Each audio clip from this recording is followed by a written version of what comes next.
Hello students, welcome back to today's session. स्वागत करता हूं मैं दीपक कुमार झा आप सभी का अपने YouTube channel the Mac Hub में। आशा करता हूं मैं कि अभी तक आपको मेरी वीडियोस अच्छी लग रही होंगी और यदि आपका कोई सजेशन है तो प्लीज़ मुझे कमेंट सेक्शन में ज़रूर बताइएगा। आपके सभी सजेशन का स्वागत करता हूँ मैं। ठीक है, चलिए अभी तक हमने बहुत सारे करंट अफेयर्स डिस्कस किए हैं पॉलिटी में, और हम दूसरे पर्टिकुलर टॉपिक का जिसमें हमारा पार्लियामेंट, स्टेट लेजिस्लेचर और जो लोकल गवर्नमेंट है उससे रिलेटेड करंट अफेयर्स हम डिस्कस कर रहे हैं। आज का हमारा टॉपिक स्टार्ट होता है लेजिस्लेटिव काउंसिल से। ओके, लेजिस्लेटिव काउंसिल आइए देखते हैं ये न्यूज़ में क्यों रहा। तो देखिए न्यूज़ में क्यों है ये। कैबिनेट ने अप्रूव किया है proposal of creation of legislative council in West Bengal. आपको पता होगा दोस्तों कि वेस्ट बंगाल में इलेक्शंस खत्म हुए थे लास्ट ईयर, राइट। तो जब इलेक्शंस खत्म हुए थे तो आपको पता होना चाहिए कि वेस्ट बंगाल के अंदर जो इलेक्शंस थे उसमें ममता बनर्जी अपनी जो पर्टिकुलर कॉन्स्टिट्यूएंसी है वहां से हार गई हैं। ठीक है, और क्योंकि ममता बनर्जी अपनी कॉन्स्टिट्यूएंसी से हार गई हैं तो आपको पता होगा कि हमारे संविधान में एक आर्टिकल है जो ये कहता है कि यदि किसी भी बंदे को चीफ मिनिस्टर बनना है तो फिर उस बंदे को चीफ मिनिस्टर तब तक ही बनने का अधिकार मिल सकता है जब तक वो मेंबर हो किसका, लेजिस्लेटिव असेंबली का। लेकिन वेस्ट बंगाल की चीफ मिनिस्टर तो अपनी कॉन्स्टिट्यूएंसी से हार गई, तो वो तो लेजिस्लेटिव असेंबली की मेंबर रही ही नहीं। तो फिर अब क्या होगा, क्या वो चीफ मिनिस्टर नहीं रहेंगी? तो देखिए दोस्तों, यहाँ क्या होता है, एक रूल होता है, एक आर्टिकल है जिसमें एक रूल है। रूल क्या है कि 6 महीने के अंदर चीफ मिनिस्टर बनने से 6 महीने के अंदर आपको अपनी दावेदारी, अपनी सीट साबित करनी होगी। किसमें? लेजिस्लेटिव असेंबली में। लेकिन यहाँ पर एक कैच है, हमारे पास 6 स्टेट्स ऐसे हैं जहां पर लेजिस्लेटिव असेंबली के अलावा लेजिस्लेटिव काउंसिल भी है, लेजिस्लेटिव काउंसिल का भी प्रावधान है।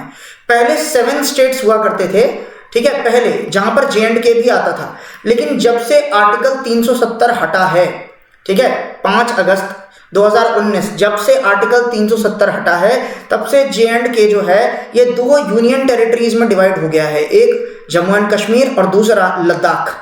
और स्टेट का इससे छीन लिया गया है, स्टेट नाम इसके पास नहीं है अब। तो हमारे पास अब 6 ही स्टेट ऐसी बचती हैं जिनके पास लेजिस्लेटिव काउंसिल है। कौन कौन सी स्टेट्स आ जाती हैं मेरे दोस्त?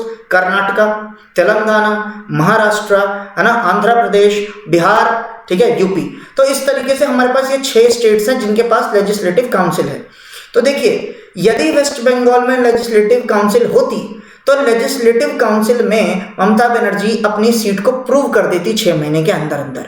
ठीक है, लेकिन क्योंकि वेस्ट बंगाल में लेजिस्लेटिव काउंसिल नहीं है तो मजबूरी है अब कि लेजिस्लेटिव असेंबली में उनको प्रूव करनी पड़ेगी अपनी सीट। लेकिन दोस्तों वो कहाँ प्रूव करेंगे अपनी सीट? सारे के सारे कैंडिडेट्स जो अपनी अपनी जगह से जीते होंगे उनमें से किसी को रिप्लेस नहीं किया जा सकता, समझे भाई। इसका मतलब यहाँ पर एक मौका तलाशा जा रहा है वेस्ट बंगाल की भावी चीफ मिनिस्टर द्वारा कि किसी तरीके से मुझे 6 महीने के अंदर अपनी सीट मिल जाए, ठीक है, लेजिस्लेटिव असेंबली में। और यदि लेजिस्लेटिव असेंबली में नहीं मिलती तो लेजिस्लेटिव काउंसिल का निर्माण कर दिया जाए। तो आपको लगेगा सर क्या इतना हलवा है लेजिस्लेटिव काउंसिल का निर्माण करना? यही तो बात है मेरे दोस्त, लेजिस्लेटिव काउंसिल का निर्माण किया जा सकता है। उसी के प्रोसीजर के बारे में हम अभी डिस्कस करने वाले हैं। आइए जरा विस्तृत जानकारी ले लेते हैं लेजिस्लेटिव काउंसिल की। लेजिस्लेटिव काउंसिल को हम अपर हाउस बोलते हैं, किसका? स्टेट का। जिस तरीके से राज्यसभा को अपर हाउस बोलते हैं पार्लियामेंट का, उसी तरीके से अपर हाउस बोला जाता है स्टेट का। किसको? लेजिस्लेटिव काउंसिल को। ठीक है, अपर हाउस क्यों? यहाँ पर सीनियर मेंबर्स बैठते हैं और यूजुअली ये मेंबर्स जो होते हैं अधिकतर वो इलेक्टेड नहीं होते। ठीक है, तो देखिए अब members of the council are either nominated by the governor. मैंने क्या बोला? कुछ मेंबर्स इलेक्टेड नहीं होते, तो या तो स्टेट के गवर्नर जो है वो नॉमिनेट करेंगे कुछ मेंबर्स को, या फिर इनडायरेक्टली इलेक्टेड होंगे। मैंने बोला था ना ज्यादातर मेंबर्स डायरेक्टली इलेक्टेड नहीं होते। ठीक है, तो या तो कुछ मेंबर्स को गवर्नर नॉमिनेट करेंगे, ठीक है, या फिर कुछ को इनडायरेक्टली इलेक्ट किया जाएगा। इनडायरेक्टली मतलब लोग इलेक्ट नहीं करेंगे, ठीक है, लोगों ने जिनको इलेक्ट किया है। किनको इलेक्ट किया है लोगों ने? लेजिस्लेटिव असेंबली में जो एमएलए बैठे हुए हैं ना, मेंबर ऑफ लेजिस्लेटिव असेंबली, उनको लोगों ने वोट डाल के इलेक्ट किया है। वो जो इलेक्टेड मेंबर्स हैं वो फिर से इलेक्ट करते हैं इनके मेंबर्स। किनके? एमएलसी के, मतलब लेजिस्लेटिव काउंसिल के मेंबर्स। इसी को बोलते हैं इनडायरेक्ट इलेक्शंस। ठीक है, अच्छा टेन्योर कितना होता है, वही जो राज्यसभा का होता है कितना, 6 साल का, ठीक है। और वही जो राज्यसभा में होता है क्या, 1/3 मेंबर हर 2 साल पे रिटायर होते रहेंगे। क्लियर है? तो एक बेसिकली साइकिल चलता है। क्या चलता है? साइकिल चलता है। लेकिन एक क्वेश्चन आपके दिमाग में आ रहा होगा, सर सारी बातें तो राज्यसभा से मैच कर रही हैं, तो क्या राज्यसभा को जैसे कभी भी डिसॉल्व नहीं किया जा सकता? जैसे राज्यसभा एक परमानेंट हाउस है, क्या लेजिस्लेटिव काउंसिल भी परमानेंट हाउस है? तो आपका आंसर होना चाहिए नहीं। लेजिस्लेटिव काउंसिल को आपका जब मन करे, देखो डिसॉल्व नहीं किया जाता, बात ध्यान से समझना। ये बात बिल्कुल सही है कि जैसे राज्यसभा को डिसॉल्व नहीं किया जा सकता, वैसे लेजिस्लेटिव काउंसिल को भी डिसॉल्व नहीं किया जा सकता, लेकिन लेजिस्लेटिव काउंसिल को खत्म किया जा सकता है परमानेंटली। क्लियर? क्रिएट भी किया जा सकता है, खत्म भी किया जा सकता है। तो क्या सर इतना आसान है लेजिस्लेटिव काउंसिल को खत्म और बनाना? आसान ही तो नहीं है। आइए देखते हैं क्या प्रोसीजर।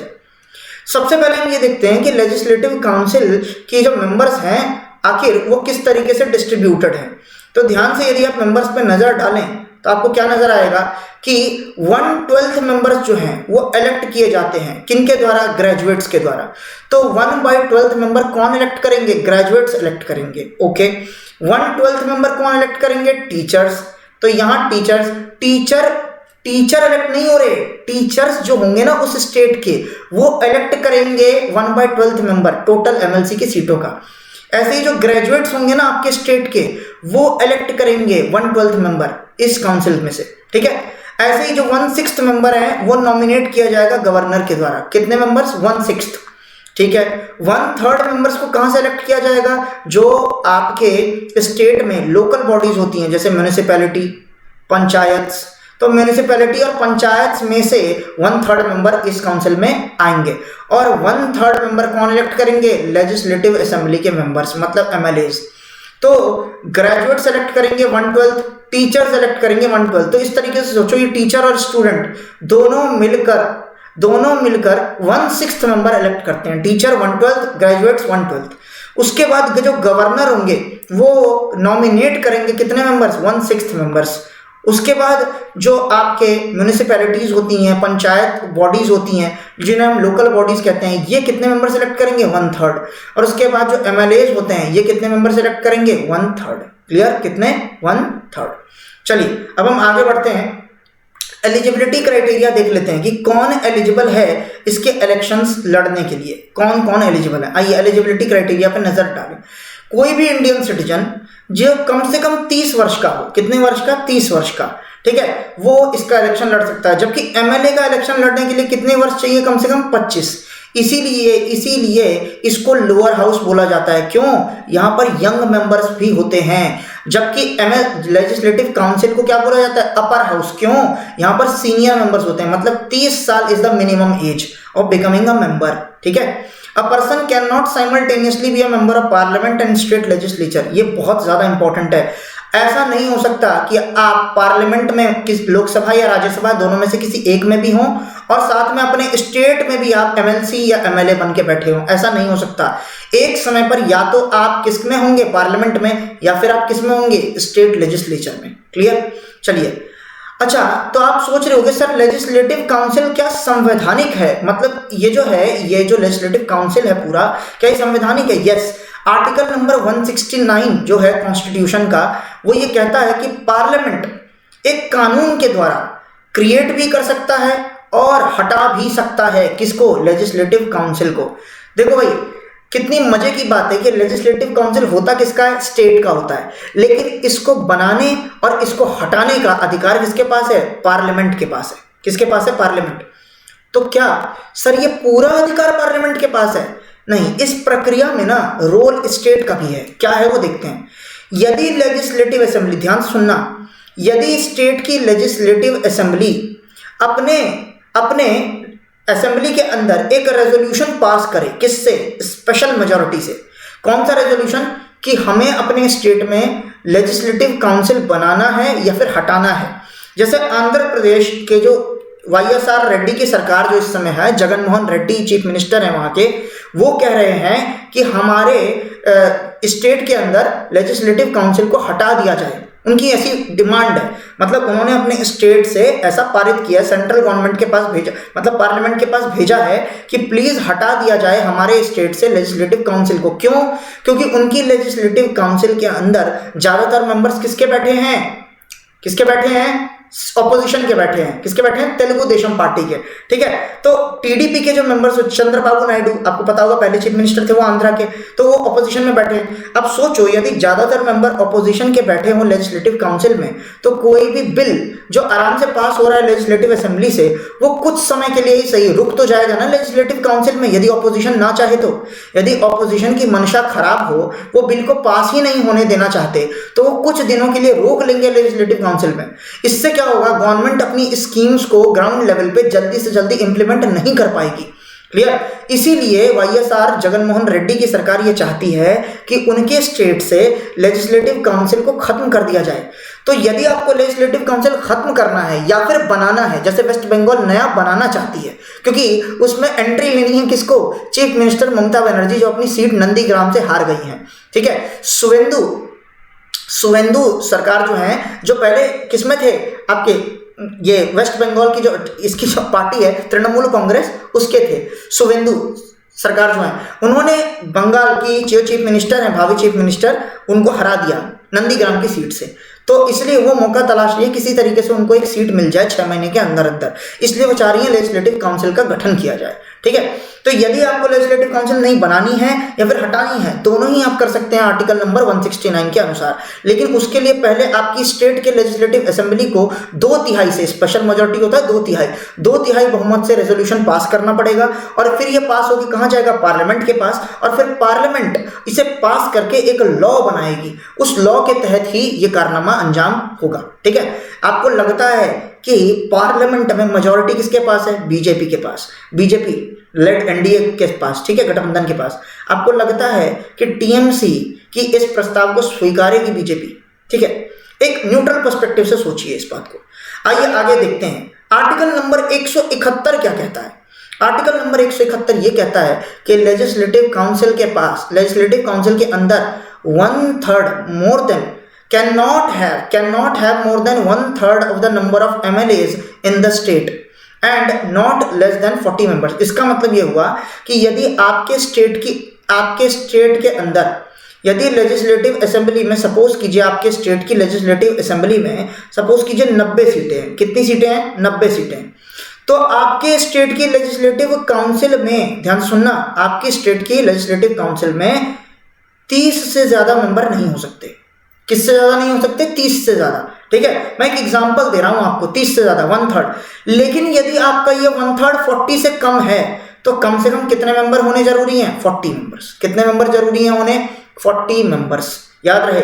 तो ये एक बात याद रखना, जितने भी आपके स्टेट के लेजिस्लेटिव असेंबली में सीटें हैं, जैसे सबसे ज्यादा लेजिस्लेटिव असेंबली की सीटें किसके पास है? यूपी के पास। कितनी है? 403। तो यूपी में 403 का 1/3 आप कर लो, जितना भी 1/3 आएगा, ठीक है, ऑलमोस्ट कितना आता है? 135 सीट्स, है ना, 135 सीट्स। तो कम से कम इतनी सीटें होनी चाहिए। किसमें? 135 सीट्स एटलीस्ट होनी चाहिए। ठीक है, सॉरी, आगे बढ़ते हैं, ध्यान रहे। ठीक है, next, total number of members in जो legislative council of a state shall not exceed 1/3 of the total number of members of legislative assembly. ये तो मैंने आपको बता दिया है। ठीक है, तो याद रहे 40 से कम नहीं हो सकती और 1/3 से ज्यादा नहीं हो सकती, है ना। तो 1/3 से ज्यादा नहीं हो सकती और 40 से कम नहीं हो सकती। इसका मतलब यूपी में जो भी लेजिस्लेटिव काउंसिल की सीट्स होंगी यूपी के अंदर, वो 40 से ज्यादा होंगी, और 135 जो कि 1/3 है उसकी लेजिस्लेटिव असेंबली की सीट्स का, इससे कम होनी चाहिए। ठीक है, अब वो डिपेंड करता है कि कितनी सीटें वो रखते हैं। इसका कोई हार्ड एंड फास्ट रूल नहीं है, वो स्टेट पे डिपेंड करेगा। ठीक है, चलिए आगे बढ़ते हैं। ये बहुत इंपॉर्टेंट पॉइंट है, याद रखिएगा इस बात को। ये कहाँ लिखा गया है? ये इस तरीके से सीट्स का एलोकेशन ये लिखा गया है 171 में। किस में लिखा गया है? ये 171 में। चलिए आगे बढ़ते हैं। Next, once the council is set up, एक बार काउंसिल बन गई, West Bengal will become 7th Indian state. मैंने बोला ना 6 स्टेट में ऑलरेडी है, आंध्र प्रदेश, तेलंगाना, कर्नाटका, मध्य प्रदेश, महाराष्ट्र, बिहार और यूपी। चलिए आगे बढ़ते हैं। नेक्स्ट, लेजिस्लेटिव काउंसिल और लेजिस्लेटिव असेंबली में क्या डिफरेंस है? आइए, बहुत इंपॉर्टेंट होता है ये, क्योंकि बहुत सारे एग्जाम्स में सिंगल लाइनर क्वेश्चंस में, मतलब प्री एग्जामिनेशन में आपसे गलतियां हो सकती हैं। आइए देखते हैं। सबसे पहला मतलब क्या है इनका? लेजिस्लेटिव काउंसिल को हम क्या बोलते हैं? अपर हाउस बोलते हैं। किसका? स्टेट्स का। ठीक है, जहां पर यूजुअली पार्ट मेंबर्स जो होते हैं कुछ इलेक्टेड होते हैं और कुछ नॉमिनेटेड होते हैं और कुछ इनडायरेक्टली इलेक्टेड होते हैं। समझ गए? कुछ डायरेक्टली इलेक्टेड, कुछ इनडायरेक्टली इलेक्टेड। इनडायरेक्टली कैसे? टीचर सेलेक्ट करते हैं, ग्रेजुएट सेलेक्ट करते हैं, है ना, म्युनिसिपल कॉर्पोरेशंस और पंचायत के लोग इलेक्ट करते हैं। ठीक है, और नॉमिनेटेड कौन से? गवर्नर नॉमिनेट करते हैं। और जो डायरेक्ट इलेक्टेड है वो कैसे? इनडायरेक्टली इलेक्टेड कैसे? जो आपके एमएलएज हैं वो इलेक्ट करते हैं। ठीक है, तो पार्टली इलेक्टेड और पार्टली नॉमिनेटेड। ओके, इसे क्या बोलते हैं? लेजिस्लेटिव असेंबली को इसे लोअर हाउस बोलते हैं। क्या बोलते हैं? Lower house. और इनके मेंबर्स को डायरेक्टली लोगों द्वारा इलेक्ट किया जाता है। ठीक है, हर 5 साल पे चुनाव होते हैं ना आपके स्टेट में, जैसे अभी यूपी में, उत्तराखंड में, गोवा में, मणिपुर में हुआ है ना इलेक्शंस, तो वैसे ही।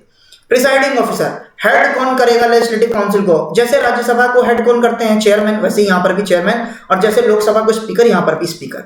मिनिमम एज कितनी होनी चाहिए इसकी मेंबरशिप के लिए? 30 ईयर्स काउंसिल के लिए और 25 ईयर्स असेंबली के लिए, उसी तरीके से जैसे लोकसभा और राज्यसभा में होता है। ठीक है, नेक्स्ट स्ट्रेंथ की बात करते हैं। कितनी सीट्स होती हैं? अब मैंने आपको बता दिया, मैक्सिमम हो सकती है लेजिस्लेटिव असेंबली के टोटल मेंबर्स का 1/3 और मिनिमम कितनी हो सकती है? 40। कितनी? 40। इसमें कितना होता है लेजिस्लेटिव असेंबली में? मिनिमम 60 और मैक्सिमम कितनी? 500। आपको, मेरे को यहाँ पर एक कैच है, आपको मुझे उन स्टेट्स का नाम बताना है या फिर आपको ये बताना है क्या कोई ऐसी स्टेट भी है इंडिया में जिसमें 60 से कम सीट्स हैं लेजिस्लेटिव असेंबली में। प्लीज आप मुझे उस स्टेट का नाम और उस स्टेट में जितनी सीट्स हैं प्लीज वो भी मेरे को कमेंट सेक्शन में लिखकर बताइए। ठीक है, नेक्स्ट लेजिस्लेटिव काउंसिल। देखिए, मनी बिल एक बहुत ही इंपॉर्टेंट फाइनेंस बिल होता है। ठीक है भाई, तो देखो लेजिस्लेटिव, जैसे राज्यसभा में इंट्रोड्यूस नहीं किया जा सकता मनी बिल, वैसे ही यहां पर भी राज्यसभा की तरह ही लेजिस्लेटिव काउंसिल में ना तो इंट्रोड्यूस किया जा सकता है, ना ही उसमें कोई छिड़खानी की जा सकती है इनके द्वारा। मतलब लेजिस्लेटिव असेंबली ने मनी बिल को इंट्रोड्यूस किया, उसमें चेंज करना होगा तो लेजिस्लेटिव असेंबली ही करेगी, और उसको रिजेक्ट करना होगा तो भी लेजिस्लेटिव असेंबली ही करेगी। इनके पास ना तो रिजेक्शन का अधिकार है, ना ही अमेंडमेंट का अधिकार है, और ना ही उसे इंट्रोड्यूस करने का अधिकार है। बस ये क्या कर सकते हैं? ये बस 14 दिन के लिए उस बिल को अपने पास रख सकते हैं। ठीक है, और ये अपने सजेशंस दे सकते हैं बिल में चेंज करने के लिए। ध्यान सुनना, ये बिल में चेंज नहीं कर सकते, ये बस सजेशन दे सकते हैं। इनकी सजेशन को लेजिस्लेटिव असेंबली स्वीकारे ना स्वीकारे वो असेंबली की अपनी इच्छा है। ठीक है, लेकिन ये बदलाव नहीं कर सकते, इनके पास पावर नहीं है, बस ये सजेशन दे सकते हैं। ठीक है, आगे बढ़ते हैं, बजट की बात कर लेते हैं। बजट, क्या बजट डिस्कशन हो सकता है? बिल्कुल, बजट डिस्कशन काउंसिल में हो सकता है, लेकिन हाँ, ये जो भी ग्रांट दिए जाएंगे ना, मतलब पैसे जो दिए जाएंगे अलग अलग डिपार्टमेंटल रिलेटेड स्कीम्स की इंप्लीमेंटेशन के लिए, तो उसमें वोट नहीं कर सकते। ठीक है, तो जो ग्रांट एलोकेट होंगे उसमें वोट नहीं कर सकते, लेकिन हाँ डिस्कशन जरूर कर सकते हैं। जबकि असेंबली के पास पावर है क्या? कि ये वोट कर सकते हैं उन डिमांड्स पे जो सरकार, जो मेजोरिटी में है, वो जो डिमांड करती है ना अपनी अलग अलग स्कीम्स के लिए, उन पे ये लोग वोट कर सकते हैं कि पैसा देना चाहिए कि नहीं देना चाहिए। ठीक है, next election of president of India, very very important, I must say. ये पार्टिसिपेट नहीं करते प्रेसिडेंट ऑफ इंडिया के इलेक्शन में, जबकि इनके मेंबर्स पार्टिसिपेट करते हैं। लेकिन ध्यान रहे, इनके सिर्फ वही मेंबर्स पार्टिसिपेट करेंगे जो इलेक्टेड होंगे। कौन होंगे? इलेक्टेड होंगे। साथ में 2 यूनियन टेरिटरी के मेंबर्स भी पार्टिसिपेट करते हैं। कौन कौन से? दिल्ली और पुदुचेरी। क्यों? क्योंकि यही 2 यूनियन टेरिटरीज हैं हमारी। 8 यूनियन टेरिटरीज हैं टोटल। 8 में से यही 2 ऐसी यूनियन टेरिटरीज है जिसमें लेजिस्लेटिव असेंबली है। तो जहां पर लेजिस्लेटिव असेंबली होगा वहीं के तो मेंबर्स पार्टिसिपेट करेंगे ना प्रेसिडेंट के इलेक्शन में। लेकिन एक चीज याद रहे, सिर्फ इलेक्टेड मेंबर्स। ठीक है, सिर्फ इलेक्टेड। आगे बढ़ते हैं, नेक्स्ट रिलेटेड न्यूज पे बात कर लेते हैं। इस टॉपिक से क्या रिलेटेड न्यूज है? मद्रास की जो लेजिस्लेटिव काउंसिल है उन्होंने हाल ही में 100 वर्ष पूरे किए हैं। ठीक है, अपनी 100 वर्ष सेंटेनियल, जैसे आपको याद होगा थोड़ी देर पहले पब्लिक अकाउंट्स कमेटी हमने देखा था, उसने 100 वर्ष पूर्ण किए थे। उसी तरीके से यहां पर भी ये 100 वर्ष पूर्ण कर चुके हैं, तो इंपॉर्टेंट हो जाता है। ठीक है, एमएलसी जो है मद्रास लेजिस्लेटिव काउंसिल, उसका गठन कब किया गया था? सन 1921 में। ठीक है, बहुत पुराना है। ठीक है, और देखो लेजिस्लेटिव असेंबली ये मद्रास स्टेट का कब बना? ये 1947 के बाद मद्रास स्टेट का लेजिस्लेटिव असेंबली में कन्वर्ट हो गया था। ठीक है, देयर आफ्टर तमिलनाडु फ्रॉम 1969। तो याद रखना, पहले ये मद्रास में लेजिस्लेटिव काउंसिल के नाम से जाना जाता था। बाद में आज़ादी के बाद 1947 के बाद से यही मद्रास का क्या बन गया, मद्रास का क्या बन गया, ये लेजिस्लेटिव असेंबली बन गया। तो जो पहले लेजिस्लेटिव काउंसिल था वो आज की डेट में मद्रास में क्या है, लेजिस्लेटिव असेंबली है, ठीक है। और इसके बाद 1969 के बाद से ये तमिलनाडु की लेजिस्लेटिव असेंबली के नाम से जाना गया। मद्रास नाम हटा दिया गया, तमिलनाडु की लेजिस्लेटिव असेंबली बोलने लग गए हम इसे, ठीक है। चलिए नेक्स्ट, कब सेटअप किया गया था इसको, 1919 के गवर्नमेंट ऑफ इंडिया एक्ट से, ठीक है। तो 1919 के गवर्नमेंट ऑफ एक्ट में हमने प्रीवियस वीडियोस में क्या देखा था, स्पीकर की पोस्ट का गठन किया गया था, जो 1921 में पहली बार स्पीकर की पोस्ट आई। किस एक्ट से आया, इसी एक्ट से आया, ठीक है। पब्लिक अकाउंट्स कमेटी का गठन भी इसी एक्ट के तहत किया गया। और तीसरी चीज हम क्या देख रहे हैं कि मद्रास के जो लेजिस्लेटिव काउंसिल है वो भी इसी एक्ट में बताई गई थी, ठीक है। चलिए 1921 में ही हुआ है हर चीज का गठन, चाहे वो स्पीकर की पोस्ट का हो, चाहे वो पब्लिक अकाउंट्स कमेटी की पोस्ट का हो, ठीक है। अब देखिए एमएलसी जो है इन्होंने सेवरल लैंडमार्क लेजिस्लेशंस दिए हैं मद्रास लेजिस्लेटिव काउंसिल ने, जैसे विमेन को वोटिंग राइट्स का अधिकार दिया 1921 में, किसने दिया, मद्रास के लेजिस्लेटिव काउंसिल ने, ठीक है। मुथुलक्ष्मी रेड्डी ये पहली विमेन मेंबर थी इस काउंसिल की, वेरी वेरी इंपॉर्टेंट, क्योंकि 100 साल पूरे हुए हैं इसलिए इंपॉर्टेंट है, इन जनरल इंपॉर्टेंट नहीं है, 100 साल पूरे हुए हैं इसलिए इंपॉर्टेंट है कि मुथुलक्ष्मी रेड्डी का आप नाम जरूर याद रखें। कुछ लोग यहां पर दिमाग लगाएंगे रेड्डी देखकर आंध्र प्रदेश, गलत हो जाएगा, याद रखना मद्रास मतलब तमिलनाडु, जहां पर तमिल भाषा बोली जाती है। तो मद्रास लेजिस्लेटिव काउंसिल की जो पहली विमेन मेंबर थी वो कौन थी, मुथुलक्ष्मी रेड्डी। उसके बाद इन्होंने एक एक्ट पास किया था सन 1926 में, हिंदू रिलीजियस एंडाउमेंट एक्ट, ठीक है। नेक्स्ट, अबॉलिशन ऑफ देवदासी। आपको पता है साउथ इंडिया में देवदासी सिस्टम बहुत प्रचलित है, जहां पर क्या होता है छोटी उम्र की लड़कियों को पुजारी जो होते हैं, जो मंदिर है, मंदिर की सेवा में लगा दिया जाता है। मंदिर के अंदर झाड़ू पोछा, भगवान की मूर्ति की सेवा, जो प्रांगण होता है ना भगवान का, वहां सेवा की जाती है, प्रसाद वितरण में, इसे बोलते हैं देवदासी, मतलब भगवान को अर्पित कर दिया गया है, भगवान की दासी बन गई हैं। तो इस प्रथा को खत्म किया, क्यों, क्योंकि इसका क्या हो रहा था, मिसयूज हो रहा था। वो जो लड़कियां वहां पर मंदिर में सेवा करने जाती थी, वहां पर उनके साथ कुछ गलत काम हो रहा था, इसलिए देवदासी सिस्टम को क्या कर दिया गया, अबॉलिश करने का काम किसने किया, इस मद्रास लेजिस्लेटिव काउंसिल ने, ठीक है। Issues free pattas to the poor for housing sites. तो पट्टा क्या होता है, जैसे पट्टा ना एक तरीके का, जैसे आज की डेट में क्या होता है, हम अफिडेविट बनवाते हैं ना, नोटरी से बनवाते हैं, अफिडेविट बनवाते हैं, ठीक है, रजिस्ट्रेशन करवाते हैं तो हमें प्रॉपर अफिडेविट मिलता है, पेपर मिलता है। उसी तरीके से उस समय पर जो सर्टिफिकेशन थी उसे हम क्या बोलते थे, पट्टा बोलते थे। तो फ्री में पट्टा दिया गया गरीबों को ताकि वो अपनी जमीन पे घर बना सके, ठीक है। अब आइए, क्योंकि गवर्नमेंट ऑफ इंडिया एक्ट 1919 की चर्चा जब हुई है तो कुछ मेजर प्रोविजंस देख लेते हैं हम इसके, ठीक है, कुछ मेजर प्रोविजंस। तो देखिए, the proportion of elected members was increase to over 70%। तो पहली बार ऐसा हुआ कि गवर्नमेंट ऑफ इंडिया एक्ट 1919 में क्या किया गया कि जो इलेक्टेड मेंबर्स थे ना, जो इसके तहत जो काउंसिल थी उसमें जो इलेक्टेड मेंबर्स थे उसकी संख्या कितनी कर दी गई, 70%। जबकि पहले क्या होता था, अंग्रेज जो होते थे ना वो नॉमिनेट कर देते थे अपनी तरफ से, ठीक है। अब सोचो यदि नॉमिनेशन वाले की मेजॉरिटी होगी अंग्रेजों की, तो फिर तो यार जो डिसीजंस होंगे वो अंग्रेजों के फेवर में होंगे ना सारे, इसलिए अब इलेक्टेड मेंबर्स की संख्या कितनी कर दी गई, 50% से ज्यादा। नेक्स्ट, डायरकी का कॉन्सेप्ट लाया गया, ठीक है, डायरकी कॉन्सेप्ट। इस कॉन्सेप्ट के तहत क्या था कि जो एडमिनिस्ट्रेटिव सब्जेक्ट्स हैं उनको 2 पार्ट में डिवाइड कर दिया गया, सेंट्रल लिस्ट और प्रोविंशियल लिस्ट। कौन सी लिस्ट में, सेंट्रल लिस्ट में और प्रोविंशियल लिस्ट में, ठीक है। और एक बात और आपको बताऊं मजे की, यहां पर गवर्नमेंट ऑफ इंडिया एक्ट में प्रोविंसेस के अंदर 2 तरह के सब्जेक्ट्स बना दिए गए, एक रिजर्व्ड सब्जेक्ट और एक ट्रांसफर्ड सब्जेक्ट, रिजर्व्ड सब्जेक्ट और ट्रांसफर्ड सब्जेक्ट। क्लियर है मेरे दोस्त, रिजर्व्ड और ट्रांसफर्ड। आपको मुझे कमेंट सेक्शन में ये बताना है कि रिजर्व्ड सब्जेक्ट पे डिसीजन या लॉ बनाने का अधिकार किसको था और ट्रांसफर्ड सब्जेक्ट पे लॉ बनाने का अधिकार किसको था, ठीक है, ठीक है, याद रखना। अब आगे बढ़ते हैं हम। तो सेंट्रल और प्रोविंशियल लिस्ट अलग अलग डील करेंगी, इसे डायरकी बोलते थे, ठीक है। नेक्स्ट, चीफ मिनिस्टर की ऑफिस पहली बार बनाई गई, याद रखना, बहुत बहुत इंपॉर्टेंट है। और चीफ मिनिस्टर की ऑफिस को प्रीमियर बोला जाता था, क्योंकि प्रीमियर होता है बहुत ही उम्दा, मतलब बहुत यूनिक, है ना, बहुत ही अच्छा पोस्ट, तो प्रीमियर बोलते हैं, ठीक है।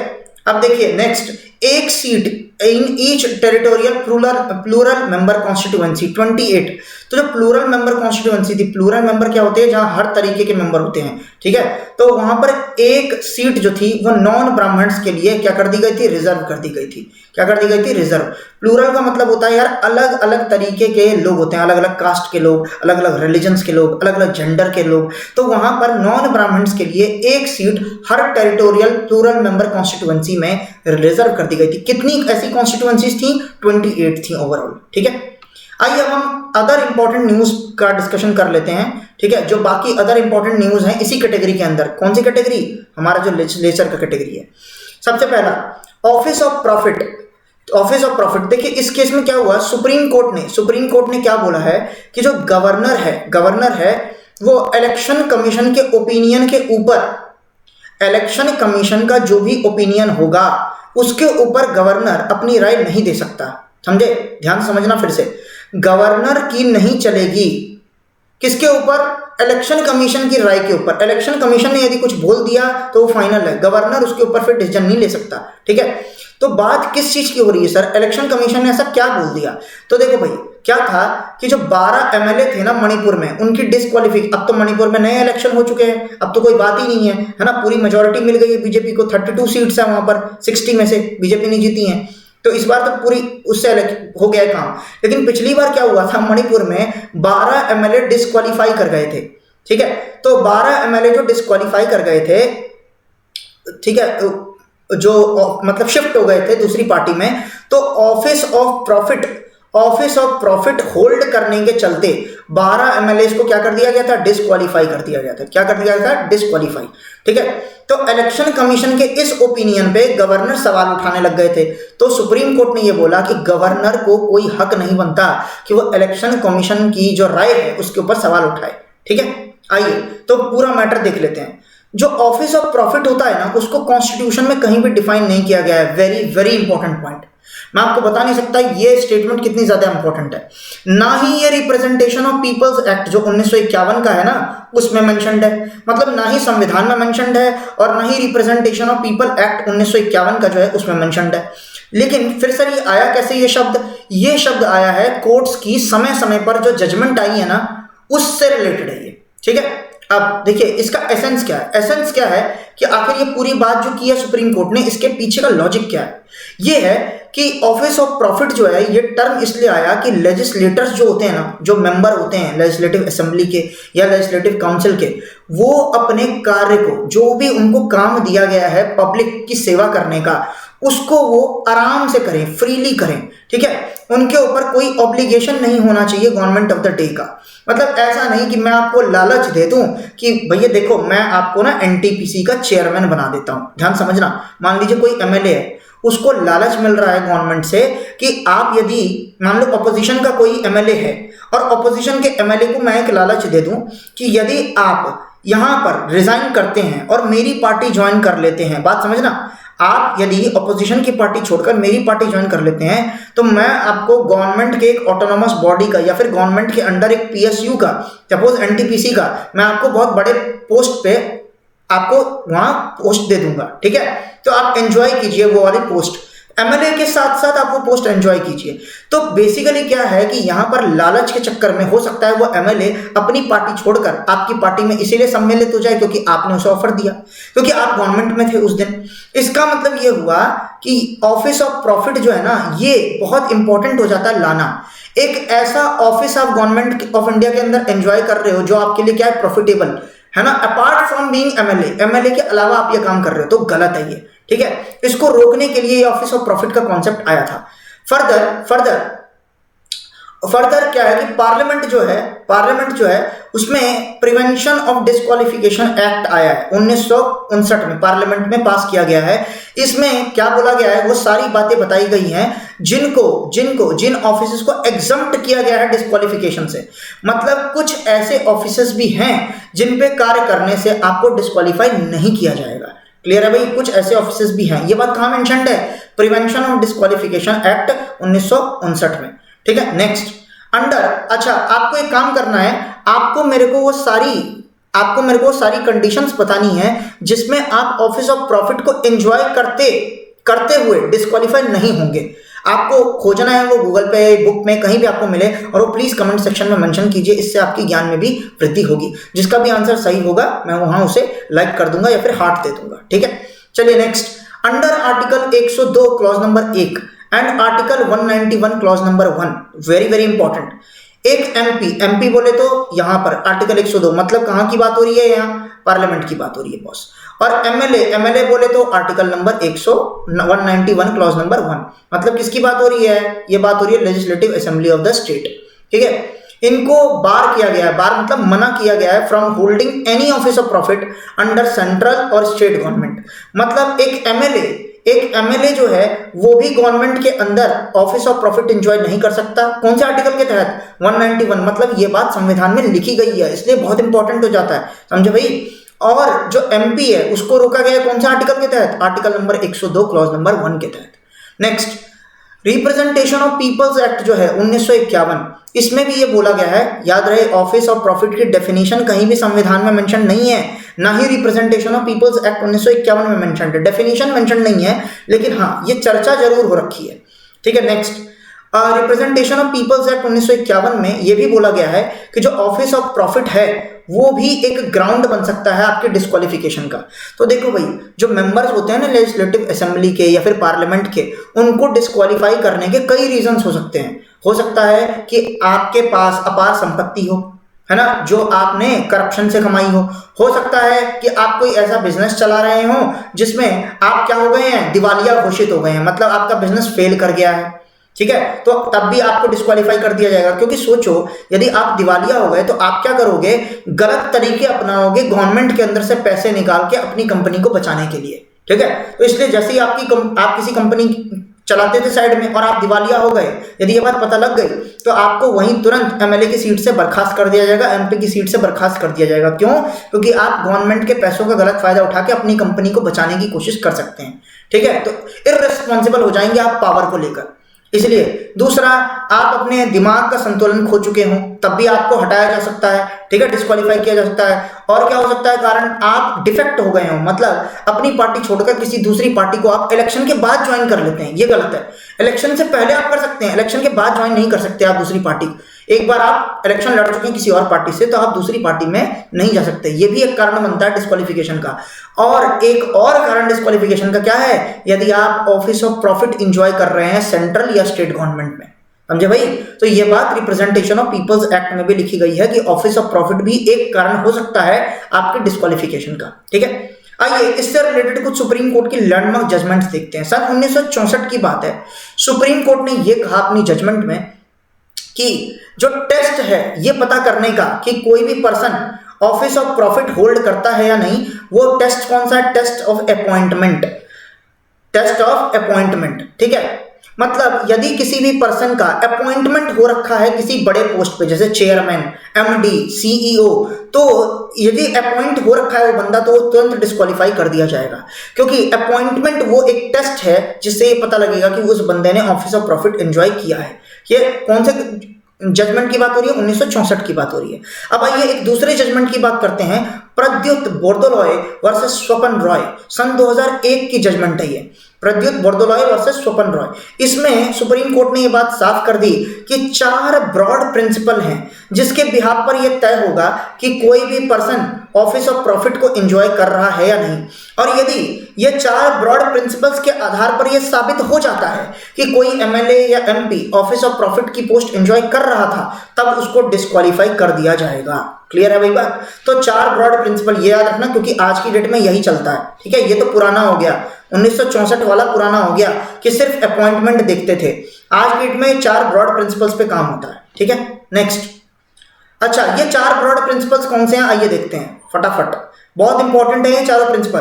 तो आइए देखना क्या है, whether the government exercises control over an appointment, removal and performance of the functions of the office। मान लीजिए कि आप एमएलए हैं और आप किसी ऑफिस ऑफ प्रॉफिट को एंजॉय कर रहे हैं, तो क्या देखना जरूरी है, क्या बोला सुप्रीम कोर्ट ने? सुप्रीम कोर्ट ने ये बोला कि ये देखना जरूरी है कि जिस पोस्ट पर आप ऑफिस में हैं, क्या उस पोस्ट की अपॉइंटमेंट, क्या उस पोस्ट का रिमूवल और क्या उस पोस्ट के परफॉर्मेंस किसकी, फंक्शंस की परफॉर्मेंस। तो इसको क्या गवर्नमेंट कंट्रोल करती है? सोचो यार कि यदि गवर्नमेंट के अंडर एनटीपीसी है और आपको एनटीपीसी में एक बड़ी पोस्ट दी गई है, इसका मतलब साफ है आप ऑफिस ऑफ प्रॉफिट एंजॉय कर रहे हैं, क्योंकि भैया आपकी अपॉइंटमेंट किसके थ्रू हो रही है? गवर्नमेंट के थ्रू हो रही है। आपकी रिमूवल भी कौन करेगा? गवर्नमेंट। तो ऐसी कोई भी पोस्ट जिसकी अपॉइंटमेंट, रिमूवल या जिसकी परफॉर्मेंस की एनालिसिस गवर्नमेंट द्वारा की जाए, उसमें आप काम नहीं कर सकते, समझे भाई, वरना आपको ऑफिस ऑफ प्रॉफिट में बुक कर दिया जाएगा।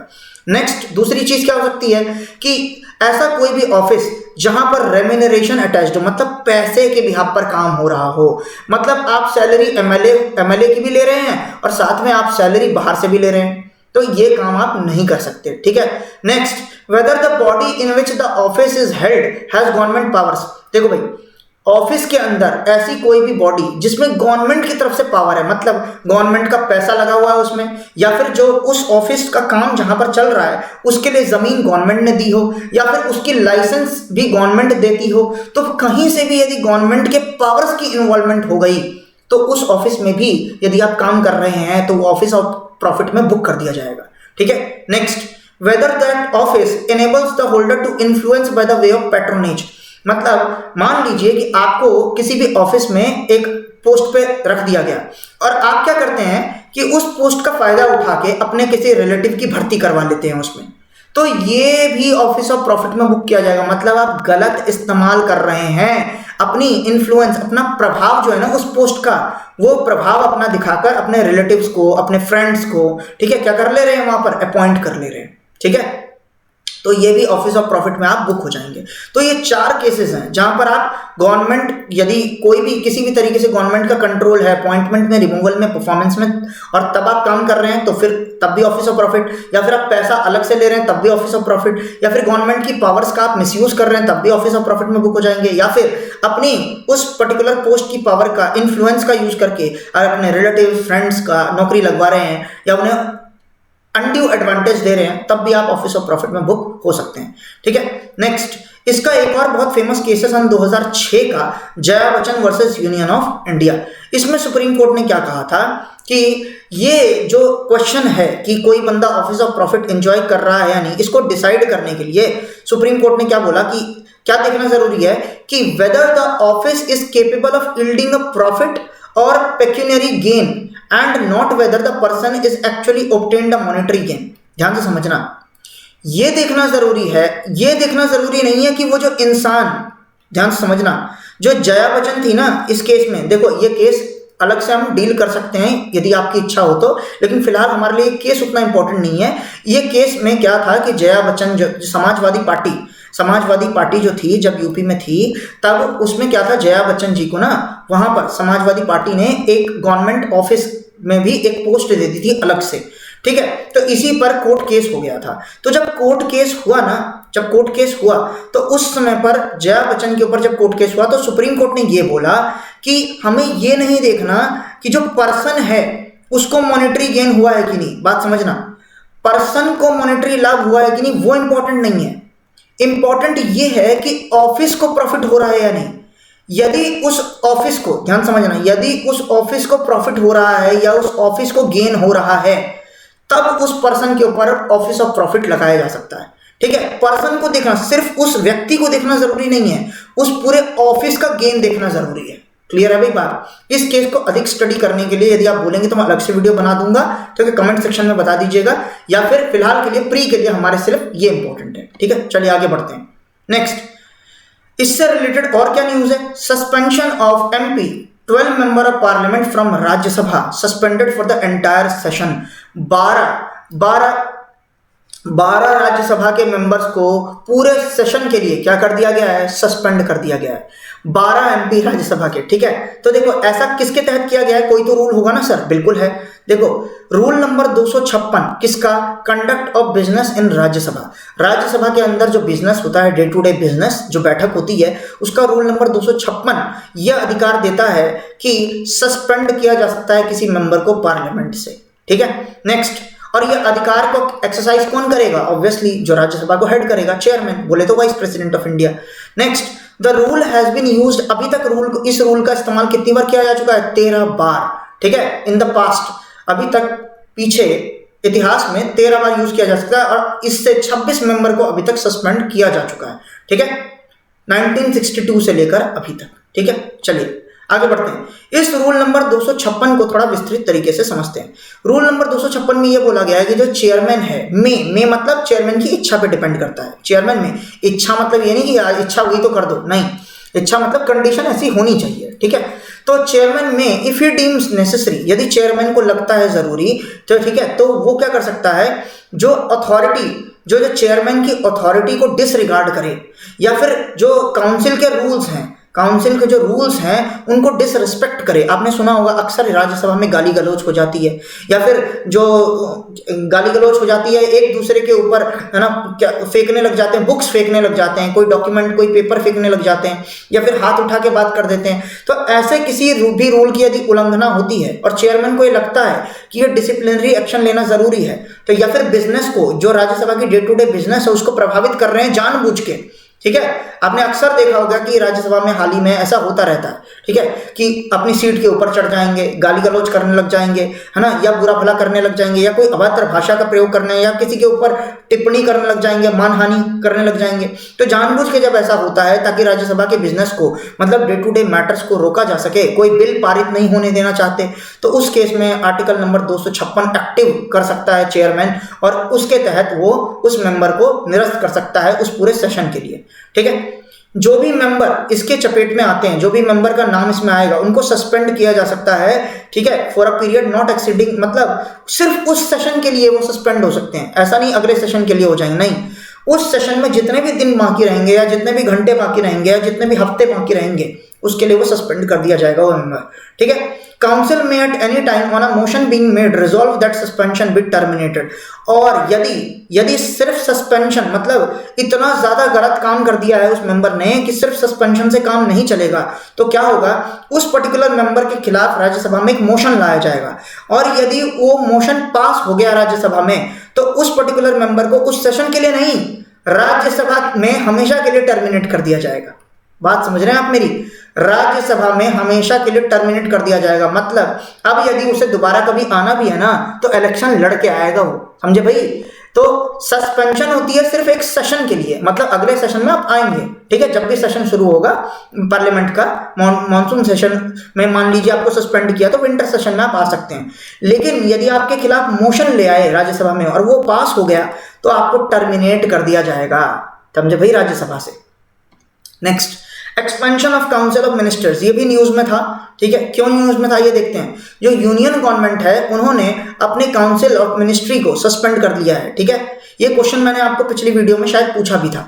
ठीक है, by inducting new ministers and promoting junior ministers. ठीक है, जूनियर मिनिस्टर्स को प्रमोट किया गया है और नए मिनिस्टर्स को इंट्रोड्यूस किया गया है। 77 हो गई है काउंसिल ऑफ मिनिस्टर्स। ठीक है, तो आखिर कौन सा अमेंडमेंट है जिसको इंट्रोड्यूस किया गया था। तो देखिए 91st अमेंडमेंट जो था हमारे कॉन्स्टिट्यूशन का, इसने आर्टिकल 75 में क्लॉज ऐड किया, क्लॉज नंबर 1A। क्या इसने क्या बोला कि जो यूनियन काउंसिल ऑफ मिनिस्टर्स है वो 15% से ज्यादा एक्सीड नहीं कर सकता। किसका 15%? लोकसभा की टोटल सीट्स का। तो आपको पता है हमारी लोकसभा में टोटल कितनी सीट्स हैं? 545, जिसमें से 2 सीटें किसके लिए होती थी? एंग्लो इंडियंस, जो अब हटा दी गई है। ये हटा दी गई है। आपको मुझे ये बताना है, जो एंग्लो इंडियंस की सीट को हमेशा के लिए हटा दिया गया है लोकसभा से, ये कौन से कॉन्स्टिट्यूशनल अमेंडमेंट एक्ट के तहत हुआ है? आप प्लीज उस कॉन्स्टिट्यूशनल अमेंडमेंट एक्ट का नंबर मुझे बताइएगा। ठीक है, और मुझे ये भी बताइए कि उस कॉन्स्टिट्यूशनल अमेंडमेंट एक्ट से और क्या काम हुआ है। ठीक है, तो 543 में से 2 चले गए, 543 बचे। 543 का जो 15% होगा ना, उससे ज्यादा नहीं हो सकता क्या काउंसिल ऑफ मिनिस्टर्स का नंबर। तो फिलहाल के लिए कितना कर दिया गया है? अभी 77 कर दिया गया है। ठीक है, ये इंपॉर्टेंट नहीं है, ये 77 हमारे लिए इंपॉर्टेंट नहीं है। इंपॉर्टेंट ये है कि ये जो 15% की लिमिट है, आखिर वो कौन से आर्टिकल में? वो है आर्टिकल 75 क्लॉज 1A। और ये कौन से अमेंडमेंट से हम लेकर आए थे? 91st constitutional amendment act. Next, council of ministers क्या है? ये कॉन्स्टिट्यूशनल बॉडी है, कॉन्स्टिट्यूशनल बॉडी है। हालांकि इसका साइज और क्लासिफिकेशन कॉन्स्टिट्यूशन में मेंशन नहीं है। Very very important. आपको मुझे कमेंट सेक्शन में ये भी बताना होगा कि कॉन्स्टिट्यूशन के कौन से आर्टिकल में काउंसिल ऑफ मिनिस्टर्स की चर्चा की गई है, प्लीज मुझे बताइए। ठीक है, अच्छा, ये बात याद रखना कि कितना साइज होना चाहिए, मतलब काउंसिल ऑफ मिनिस्टर्स में कितने मेंबर होने चाहिए, ये कहीं नहीं बताया। इसलिए क्या होता है, आपने अक्सर देखा होगा काउंसिल ऑफ मिनिस्टर्स में नंबर ऑफ मेंबर सरकार के अकॉर्डिंग, मतलब यूजुअली कैबिनेट डिसीजन लेती है इस बात पर, या फिर प्राइम मिनिस्टर डिसीजन लेंगे, उनके अकॉर्डिंग ये नंबर चेंज होता रहता है, ठीक है। और क्लासिफिकेशन भी नहीं की गई है, ठीक है। नेक्स्ट, क्लासिफिकेशन जो है उसको अक्सर देखो, कॉन्स्टिट्यूशन में इसका क्लासिफिकेशन मेंशन नहीं है, लेकिन आमतौर पे भारत में इसे 3 टायर में बांटा गया है। सबसे पहला, सबसे कम मिनिस्टर्स होते हैं, बहुत हाई पोर्टफोलियो, मैंने आपको लास्ट वीडियो में ये बात बताई थी कि जो सबसे बड़ी बड़ी पोर्टफोलियोज हैं, जैसे home ministry, finance ministry, defence ministry, external affairs minister, इनको बोलते हैं कैबिनेट मिनिस्टर्स। इनके अंडर फिर आते हैं मिनिस्टर्स ऑफ स्टेट, और फिर उनके अंडर आते हैं डिप्टी मिनिस्टर्स, ठीक है। और ये पूरा का पूरा ब्रिटिश पार्लियामेंट्री कन्वेंशन, कन्वेंशन मतलब परंपरा, जो बहुत पुराने समय से पार्लियामेंट्री सिस्टम में, ब्रिटिश पार्लियामेंट्री सिस्टम में परंपरा चली आ रही है, उसी को हमने कॉपी किया है, ठीक है। नेक्स्ट, जो नेक्स्ट न्यूज है हमारी, वो है Rajya Sabha passes constitution scheduled tribe order amendment act 2021, scheduled tribe order amendment. तो ये जो ऑर्डर था ना, शेड्यूल्ड ट्राइब का जो ऑर्डर था, इसमें अमेंडमेंट की गई है 2021 में, तो राज्यसभा ने इसे पास किया है। तो देखिए क्या है इसमें, इस एक्ट में क्या था, इस एक्ट में यह बोला गया है कि पार्ट, जो कॉन्स्टिट्यूशन का पार्ट नंबर 18 है, पार्ट नंबर 18, कॉन्स्टिट्यूशन का पार्ट नंबर 18 जो है of the schedule to the constitution scheduled tribes order number 1950, ठीक है। इसमें अरुणाचल प्रदेश का जो स्टेट है, इससे रिलेटेड कुछ चेंजेस किए गए हैं, मॉडिफिकेशंस किए गए हैं, ठीक है। तो याद रखना, पार्ट नंबर 18 जो है हमारे संविधान का, वो शेड्यूल्ड ट्राइब्स का ऑर्डर 1950 में जो पारित किया गया था, स्टेट ऑफ अरुणाचल प्रदेश के लिए कुछ चेंजेस उसमें किए गए हैं, ठीक है। ये जो वर्ड है ना, अबोर, अबोर ट्राइब है, आपको पता है ना, अबोर ट्राइब है, उसी नाम पर अबोर हिल्स भी हैं, हिल्स है ना, पहाड़ियां हैं अबोर की, ठीक है। उनको डिलीट कर दिया गया, और किसको इंक्लूड किया गया, अबोर को हटाकर मिश्मी कामन, जिसे मीजो मिश्मी भी बोलते हैं, इदू ट्राइब बहुत फेमस ट्राइब है, इस मिश्मी ट्राइब के अंदर ही आता है, और तराउन ट्राइब, जिसे दिगारू मिश्मी भी बोलते हैं। यदि मेरी प्रोनाउंसिएशन में हल्की सी भी गलती हो तो प्लीज़ माफ़ कीजिएगा, अरुणाचल का यदि कोई बंदा है तो प्लीज़ मुझे करेक्ट प्रोनाउंसिएशन बता सकता है, ठीक है। तराउन, दिगारू मिश्मी, ठीक है। किसके, मिश्मी, इदू और तराउन, तो इन तीनों की जगह पर इनको इंक्लूड किया गया है, इन तीनों नाम की जगह इनको इंक्लूड किया गया है, ठीक है।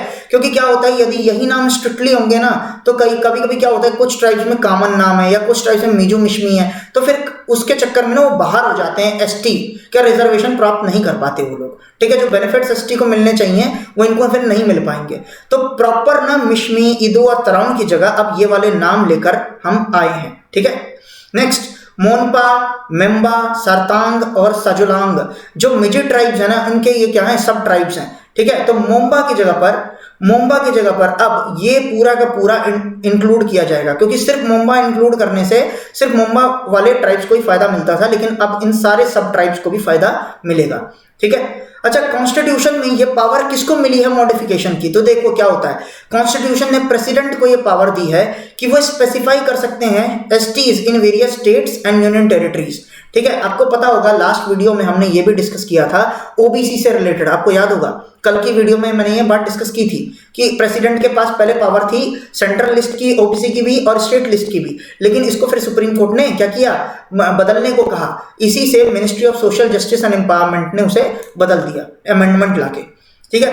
तो देखो भाई, प्रेसिडेंट के पास ये पावर होती है कि वो शेड्यूल्ड ट्राइब, ध्यान दो, शेड्यूल्ड ट्राइब के केस में प्रेसिडेंट के पास स्टेट और यूनियन टेरिटरीज दोनों के अंदर ये पावर है कि वो शेड्यूल्ड ट्राइब को स्पेसिफाई कर सकती है, ठीक है। अच्छा, फर्दर पार्लियामेंट के पास भी यह अधिकार है, पार्लियामेंट को भी यह अधिकार मिला है कि वो ये जो नोटिफाइड लिस्ट है ना एसटी की, कौन नोटिफाई करते हैं इसे, प्रेसिडेंट। और इस नोटिफाइड लिस्ट में अमेंडमेंट कौन कर सकता है, पार्लियामेंट। ओबीसी के केस में भी यही बात थी, यदि सेंट्रल लिस्ट में कोई भी अमेंडमेंट करना था तो उसका अधिकार किसके पास था, पार्लियामेंट के पास था। जबकि पहली बार किसी कास्ट को यदि नोटिफाई करना है सेंट्रल लिस्ट में तो वो किसके पास पावर थी, प्रेसिडेंट के पास, ठीक है। चलिए आगे बढ़ते हैं, नेक्स्ट न्यूज हम देखते हैं, repealing a law government, repealing a law, कोई भी लॉ को रिपील करना है, रिपील मतलब खत्म करना है, किसी भी लॉ को क्या करना है, खत्म करना है। न्यूज क्या है, देखिए न्यूज ये है कि गवर्नमेंट ने रिसेंटली अनाउंस किया है 3 कंटेंशियस फार्म लॉज, जिसको रिपील करने की गवर्नमेंट ने बात की। आपको पता है पिछले 1-1.5 साल से जो फार्म लॉज जो दिसंबर में लाए गए थे गवर्नमेंट के द्वारा, है ना, जब खत्म होने वाला था 2020, उसके दिसंबर में लाए गए थे 3 फार्म लॉज, तो उन पे भारी विवाद छिड़ा और उस फार्म लॉज को फाइनली गवर्नमेंट ने रिपील करने की बात की है, गवर्नमेंट ने वापस लेने की बात की है। तो देखो इससे रिलेटेड न्यूज़ है, रिपील कोई भी लॉ जो होता है इससे रिलेटेड न्यूज़ है। तो देखो संविधान का आर्टिकल 245 पार्लियामेंट को ये पावर देता है कि वो कोई भी लॉ बना सकता है, ठीक है, और ये अधिकार ये भी देता है कि वो कोई भी लॉ हटा भी सकता है। मतलब जब बनाने का लॉ बनाने की पावर पार्लियामेंट के पास किस आर्टिकल से आती है 245, तो हटाने की भी पावर कौन से आर्टिकल से आती है 245 से ही आती है। क्लियर है भाई बात। और इसके लिए अलग अलग एक्ट लाए जाते हैं, यदि हटाना है तो रिपीलिंग एक्ट और यदि कोई चेंज करना है तो अमेंडिंग एक्ट, ठीक है। नेक्स्ट, यूजुअली जो बिल्स होती है ना जिसमें रिपीलिंग या अमेंडमेंट से रिलेटेड बात है, जब इंट्रोड्यूस किया जाता है, ठीक है, तो नेक्स्ट सेम प्रोसीजर फॉलो किया जाता है। जैसे कोई बिल पास करना हो उसी तरीके से कोई बिल जब हटाना हो तो उसी प्रोसीजर से पास होगा। इस पावर का आखिरी बार यूज कब किया गया था? सन 2019 में, जब पार्लियामेंट ने जो 58 पुराने हो चुके लॉज थे, मतलब आज की डेट में जिन लॉज की जरूरत नहीं थी, उन 58 लॉज को हटाने के लिए पार्लियामेंट ने लास्ट टाइम इस पावर का एक्सरसाइज किया था इस आर्टिकल के तहत, आर्टिकल 245। याद रखना बहुत इंपॉर्टेंट है क्योंकि फार्म लॉज को रिपील किया गया है और रिपील जो होते हैं लॉज, एक्चुअल में जो लॉ अभी आया भी नहीं उसको रिपील जब किया गया है, ये पहली बार हुआ है दोस्त मेरे, ठीक है, तो याद रखना। अब देखो इसमें एक वर्ड होता है सनसेट क्लॉज, ये बहुत इंपॉर्टेंट है क्योंकि सनसेट क्लॉज का जो कॉन्सेप्ट है ना, वो जब हमने रफाइल खरीदा था ना, डसो एविएशन कंपनी जो फ्रांस की डसो एविएशन कंपनी है, उसके साथ जब हमने 36 रफाइल का सौदा किया था तो उसमें भी 59,000 करोड़ रुपए का सौदा था वो, तो उसमें भी एक सनसेट क्लॉज दिया गया था। क्या था वो सनसेट क्लॉज? कि जितने का जैसे 59,000 करोड़ का हमने आपसे रफाइल खरीदा है तो इसका जो लगभग आधा पैसा, आधा कितना होगा, लगभग 30,000 करोड़, ये 30,000 करोड़ का जो खर्चा है ना वो आप इंडियन कंपनी के साथ मिलकर ना आप सामान तैयार करोगे डिफेंस की फील्ड में, इंडियन कंपनी के साथ मिलकर इंडिया के अंदर, इसे बोलते हैं सनसेट क्लॉज। तो सनसेट क्लॉज में देखो क्या होता है, सनसेट क्लॉज में legislation can also have sunset clause, जो कोई भी लेजिस्लेशन या लॉ आती है ना उसमें आप सनसेट क्लॉज का एक प्रॉपर वहां पर जगह रख सकते हो, ठीक है, जिसमें एक पर्टिकुलर डेट रखी जाती है, ठीक है, डेट पर्टिकुलर रखी जाती है जिस डेट के बाद वो लॉ अपने आप एग्जिस्टेंस खत्म हो जाएगी उस लॉ की। मतलब आज यदि ये मान लीजिए लॉ पास हो रहा है, तो लॉ पास जब हो रहा है फार्म लॉज, तो सरकार ये बोलती है कि इस डेट के बाद ये लॉ एग्जिस्ट नहीं करेगा। तो मान लीजिए आज तारीख है, सपोज करिए 28 फरवरी, ठीक है, और मैं बोलता हूं आज ये लॉ मैं पास कर रहा हूं, रिपील का लॉ, मतलब खत्म करने के लिए। मैं बोलूंगा 5 मार्च, एक मैंने डेट दे दी, कहां दी है मैंने डेट? 5 मार्च की, सनसेट क्लॉज में क्या बोला मैंने? 5 मार्च के बाद से ये लॉ पावर में नहीं रहेगा, समझे भाई। तो ये जो डेट पहले दे दी जाती है ना, एक फिक्स डेट, इसी को बोलते हैं सनसेट क्लॉज, ठीक है। नेक्स्ट एग्जाम्पल एक ले लेते हैं इसका example, the anti terror legislation, जो एंटी टेरर का एक लेजिस्लेशन आया था, क्या था वो लेजिस्लेशन? टेररिस्ट एंड टाडा, आपने सुना होगा, बहुत फेमस एक्ट है Tada, terrorist and disruptive activities को प्रिवेंट करने का।